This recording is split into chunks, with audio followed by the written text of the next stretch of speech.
またおはようって言ってまた夢を見せて今日も元気で過ごせたらいいよねこんなに単純で当たり前なことが本当は一番見失いがちだからね目を開けたまま見ぬ夢知らない明日へ運ぶメリーゴーランド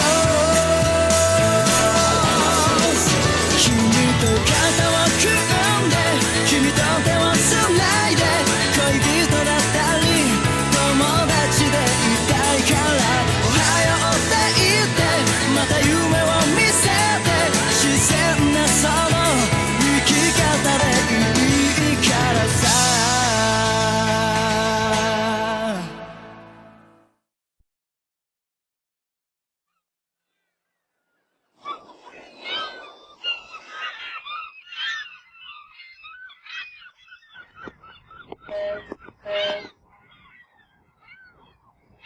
Ang dami naman tao. Karamihan sa mga taong yan ay pare-pareho ng dahilan kung bakit sila nandito. Sila pala ang mga aplikante sa hunter test. Balita ko kung saan sila nanggaling eh. Nasaan na ba yung sasakyan natin papunta sa lungsod ng Zaban? Kapitan, maraming salamat po sa inyo. Naging maligaya po ako sa paglalakbay natin. Napakahusay mong bata. Kung ikaw ay naging maligaya sa ating paglalakbay, ako naman ay kinabahan. O paano? Ngayon ay narating mo na ang pantalan ng Dore. Mahaba pa't mahirap ang iyong lalakbayin. Alam ko po yun. Kung pangangaralan mo pa kami, wag na lang dahil marami na kami natutunan sa iyo doon sa barko. Kung gano'n ay ibibigay ko na lang sa inyo ang huli kong payo. Ito ay espesyal lamang para sa inyo. Espesyal para sa amin? Tingnan nyo, oh. Puntahan nyo ang bundok na yon. Isa yan sa pinakamabilis na daan patungo sa test site. Kapag narating nyo na ang daan na yan, malalaman na ninyo kung saan magsisimula ang pagsusulit. Kapitan, mag-ingat kayo. Oo, kayo rin, mag-ingat kayo. Kayong lahat, paalam na ha! Wala kang dapat ipag-alala, Jean. Nakikita ko ang anak ng Lawin ay Lawin pa rin.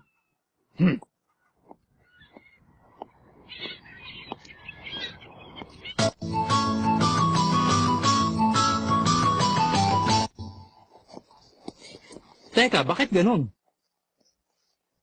Parang ang lungsod ng Zaban ay masyado yata malayo doon sa bundok na itinuro ni Kapitan. Tama ka. Nagugulan ako sa itinuro niya. Baka kung ano pa mangyari sa atin. Ang mabuti pa, huwag na lang natin daanan ng shortcut. Kung mapupuntahan nyo yung lungsod ng Zaban, meron kayong masasakyang bus. Meron bumibiyahe patungo doon. Teka muna, sino ka ba? Ako nga pala si Matthew. Isa rin akong baguhang aplikante katulad yung tatlo. Kumusta na kayo? Ako si Gon. Ganyan talaga siya. Huwag mo na lang papansinan ng batang yan. Ako naman si Leorio. Siya nga pala, Matthew. Sasakay ka rin ba doon sa bus? Yan ang problema eh. Mahiluhin ako sa mga sasakyan. At saka ang gusto kong daanan ay yung bundok para mas madali. Aba, pareho pala tayo ng dadaanan. Aba, tingnan mo nga naman ang pagkakataon, ano? Alam niyo ba kaninang umaga pa ako naghaharap ng mga kasama ko? E di sabay-sabay na tayo doon. Sige, Sandali lang. yan ako dadaan gaya ng sinabi ni Kapitan. Siguradong meron siyang dahilan. Dapat kinikilala mo muna mabuti kung sino mga tao sinasamahan mo. Mas maganda pa siguro kung sasakay na lang tayo sa bus. Ha? Kurapi ka? Wala akong pakialam kung ano man ang sinabi ng Kapitan. May gusto kong maunawaan kay Gon. Kaya sasamaan ko muna siya sa paglalakbay. Ha, masyado talagang matigas ang ulo ng mga batang ito. Sige! Kahit sandali na tayo nagsama, mag-iingat kayo. Mag-iingat ka rin, Mr. Leorio.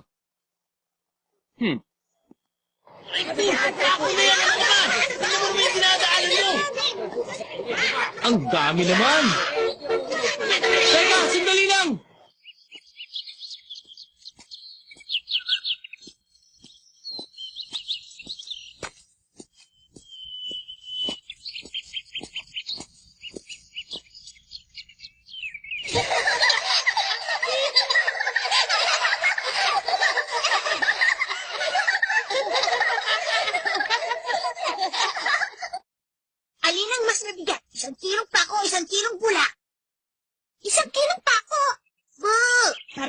dahil pareho sila 1 kilo.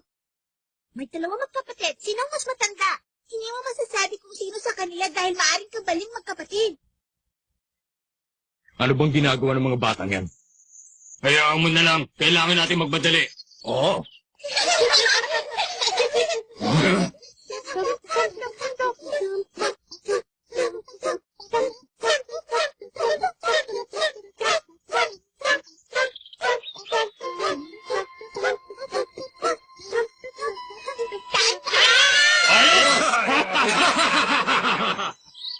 Karamihan sa mga aplikante ay hangal. Akala nila yayaman sila kapag sila ay naging ganap na hunter na. Sana ang susunod na makikita natin ay yung karapat-dapat na maging isang tunay na hunter. Ay...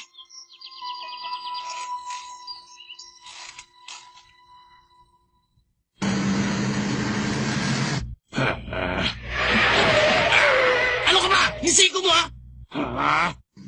Teka, Mama Chuper, gaano pa ba tayo kalayo sa lungsod ng Zaban? Tumahimik na lang kayo dyan at huwag niyo akong kakausapin habang nagmamaneho. Dumaan na tayo dito, Ha? Para paikot-ikot na lang tayo sa lugar na to, ha? Oo nga. Hindi maaari. Sandali lang. Pupunta ba talaga ang bus na to sa lungsod ng Zaban? Lungsod ng Zaban? Maari, Ginoo. Yun naman ay kung gugustuhin ko lang. Anong sinabi mo? Ano raw? Ang bus na ito isang patibong! Huwag mo na kami lukuhin. Itigil mo na lang. Nakahinto na po ang sasakyan. Kung ganon, maraming salamat.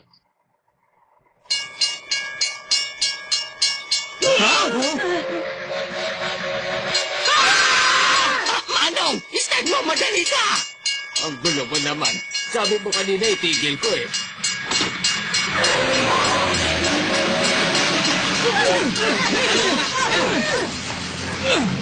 Sana po ay sumakay kayo ulit. Hindi na ako sasakay sa bus mo! Ako rin! Doon din palang bagsak ko.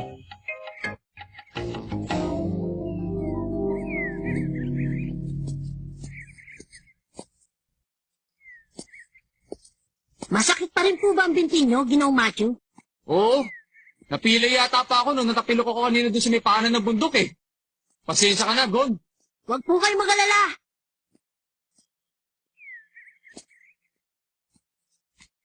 Tama! Sandali lang po, Ginoong Matthew. Bakit? Anong problema, Gon? Susubukan ko tumingin ng mga talbos na gamot para dyan. Marami nun dito. Oo, wag na. Sayang lang ang panahon eh. Kung talagang nagmamadali ka, bakit hindi ka pa naunang mag-isa? Ha? Diyan ka na.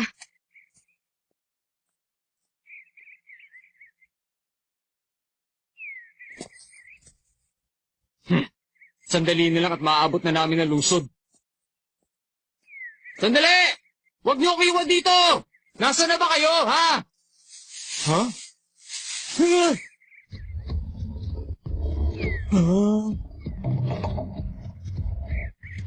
Ha? Hey!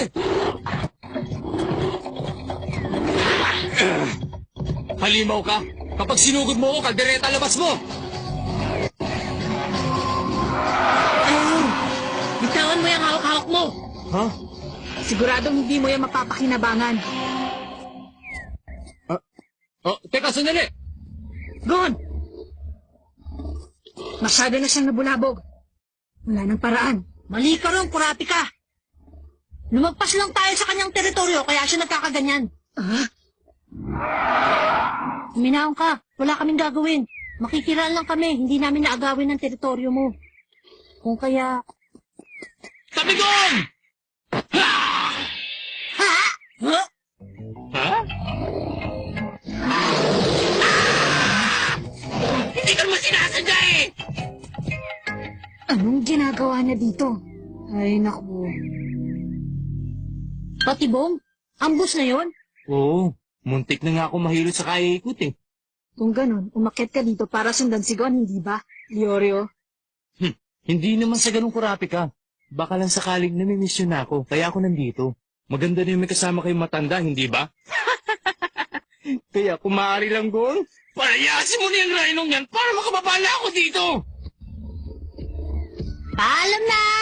Hanggang kailan ba tayo titigil dito para mag-aksay ng panahon? Paano kung may tao na nakarating doon sa lugar na talo na tayo? Kung hindi tayo nagsasayang ng panahon dito, di sana malaki ang chance natin manalo sa pagsusulit na to. Maganda naman ang nangyari, hindi ba? Ha? Inabutan tayo ni Ginoong Leorio. Parang nawala na yung pilay mo sa paa. Natutuwa ako para sa'yo, Matthew.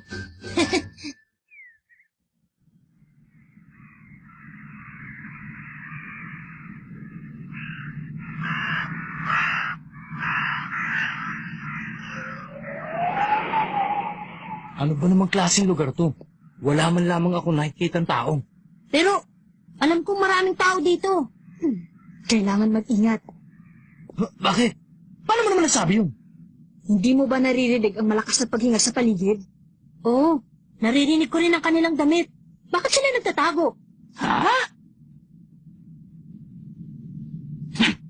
Pasensya na kayo. Isa lang akong ordinaryong tao. Ah! Gon! Lola, nahuli ko na kayo! Ha? Tingnan nyo, oh!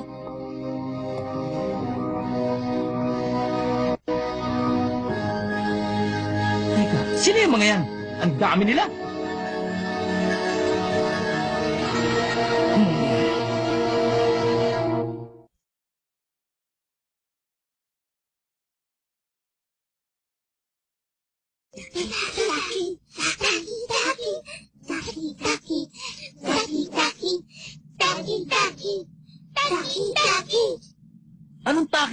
Anong taki? Sino ba ang mga taong yan?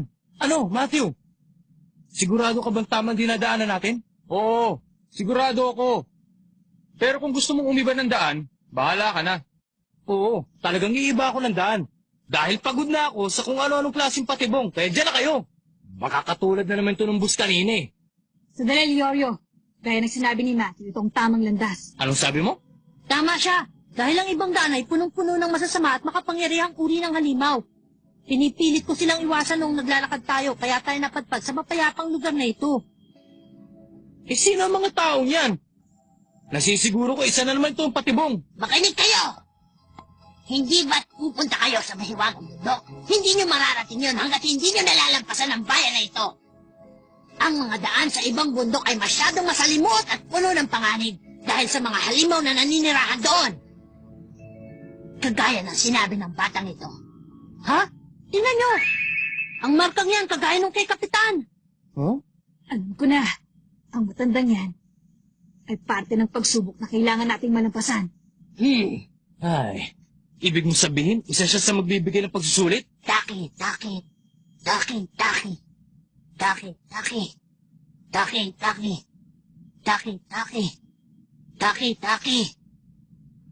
Bibigyan ko kayo ngayon ng pagsusulit! Ha?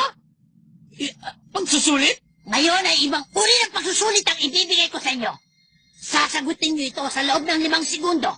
Sakali namang hindi kayo makapasa sa akin. Isuko niyo na ang pangarap niyong maging hunter.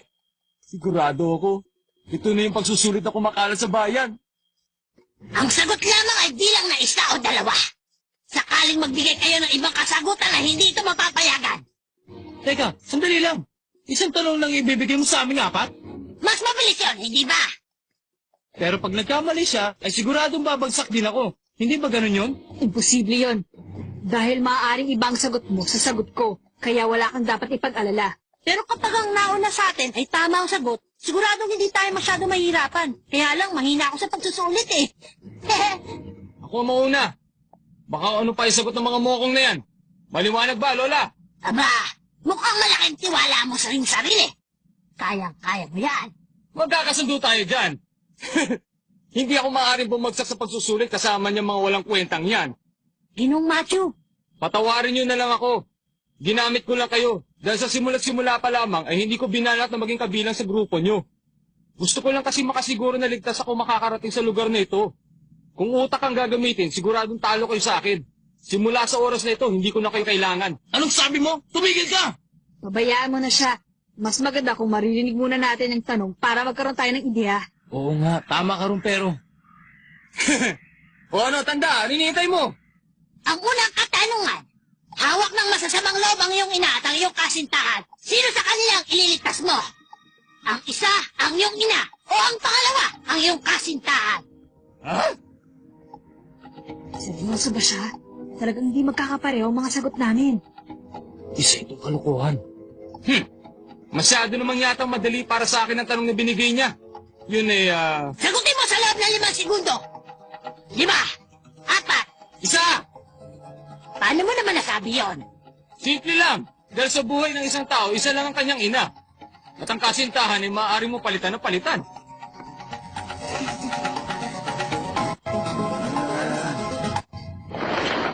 Dumaan ka na. O, paano ba yan? Hihintayin ko na lang kayo sa labas, ha? Umanda kayo sa mga patibong ko. Huwag mo nga kami lokohin! Kalokohan ng pagsusulit na ito! Kahit aling sagot ang piliin ay hindi mo masasabing tama sa walang kwentang tanong na yon. Baka naman gusto mo lang kami sumagot para may laruan ka. Para meron ka mapagtatawaran. Ano man ang itanong mo sa akin ay hindi ko sasagutin, matanda ka. Aalis na lang ako dito at maghahanap ng sariling daan. Huli na ang lahat. Kung hindi mo ako sasagutin ay madidisqualify ka. Anong sabi mo? Wala sa'yo ang katangian ng isang hunter.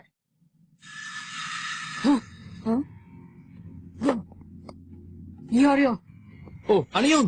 Sasabihin mo na naman ipagpapatuloy natin pagsusulit na to? ang pagsusulit na ito... Tama na yan! Mula ngayon, hindi na kayo pinapayagang mag-usap. Mukhang napag-isipan na ng batang matang pusa. Kapag nagsalita pa kayo, ay sasabihin ko na wala sa inyo ang katangian ng isang hunter. Ngayon, sumagot ka. Isa, itutuloy pa ba natin? 2, hindi na. Isa. Ha?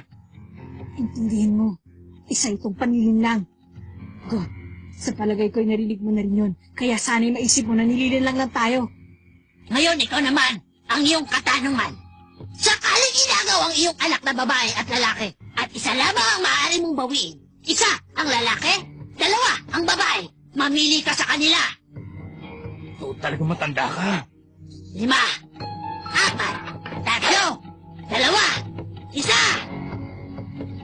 1. Tapos na ang oras. Kumanda ka, matanda ka! Yan ba ang sagot mo sa katanungan ko? Leorio, Bakit mo ginagawa to? Bakit mo kami tinatanong ng mga walang kwentang bagay para lamang malibang ka? Sino ka ba? Para sabihin sa amin na hindi kami karapat-dapat na maging isang hunter. Sobra ka na! minaon ka! Leorio! Tumahimik ka! Bibit-bitin ko ang matandang ito bilang pasalubong sa pagdarausan ng pagsusulit. Malalagot sa akin ang mga katulad niya para maturuan sila lahat ng leksyon. Sabihin mo nga, anong magagawa mo para maging hunter ang katulad ko? Kalokohan niyang iniisip niyo bago umabot sa tunay na pagsusulit. Gusto mo bang masayang ang lahat ng ating pinaghirapan? Ano? Nakapasa na tayo sa kanyang pagsusulit. Leorio, katahimikan. Iyon ang isinagot mo sa tanong na ibinigay niya. Katahimikan? Kagaya lamang nung sinabi mo kanina, walang tamang sagot sa mga tanong na ibinibigay niya. Tama ka doon. Walang tamang sagot sa pagsusulit na ito. Ang sabi niya ay 1 o 2 lamang isasagot sa mga tanong. Kung ayaw mo namang sumagot ay mabuti pang tumahimik ka na lang. Kung ganon, bakit si Matthew ay... Makalipas ang 10 minuto, narinig ko ang sigaw niya. Malamang ay kinaya na siya ng malaking hayop o ng halimaw na may pambihirang kakayahan. Ginamit nilang tayo nang sa gayon ay marating niya ang sarili niyang katapusan. Ang totoo niya na hindi naman talaga doon ang tamang daan. Huh? Tama ka, bata. Dahil ang tamang daan ay ang pintuang yan. Yan ang diretsong lagusan. 2 oras bago mo marating ang dulo. Katahimikan ang tamang sagot? Kung hindi ka pa rin ako kontento, bakit hindi mo bitbitin ang matandang ito at dalhin mo kung saan mo gusto? Lola, patawarin niyo na po ako. Hindi mo na kailangang humingi ng tawad dahil isa sa mga obligasyon ko ay humanap ng mga taong katulad mo. Galingan nyo at sana'y maging mabait kayong hunter. Ah, opo. Humayo kayo. May makikita kayong 2 tao sa bundok. Sila ay mga manlalayag. Kapag nakita nila kayo ay maaasahan yung sasamahan nila kayo sa lugar ng pagsusulit.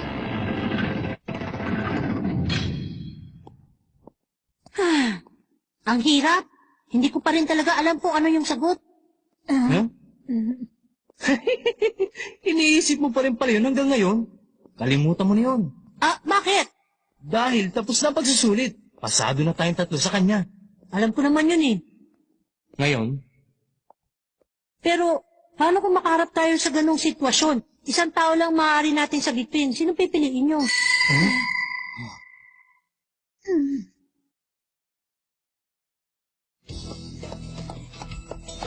Kahit sino ang piliin mo ay hindi mo masasabing tama. Subalit pilit na darating ang sitwasyon na kailangan mong mamili. Mangyayari ito paglipas ng panahon. Tama. Yun ang tunay na intensyon ng pagsusulit. Kailangan mong pag-isipan ang mga sitwasyong magdaraan. Dahil sadyang napakalupit ng katotohanan.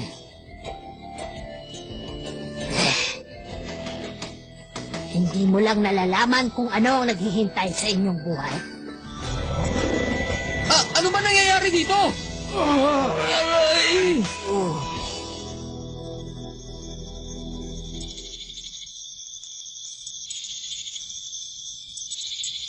sige, magmadali kayong lahat. Makakamit niyo ang tunay na kaligayahan.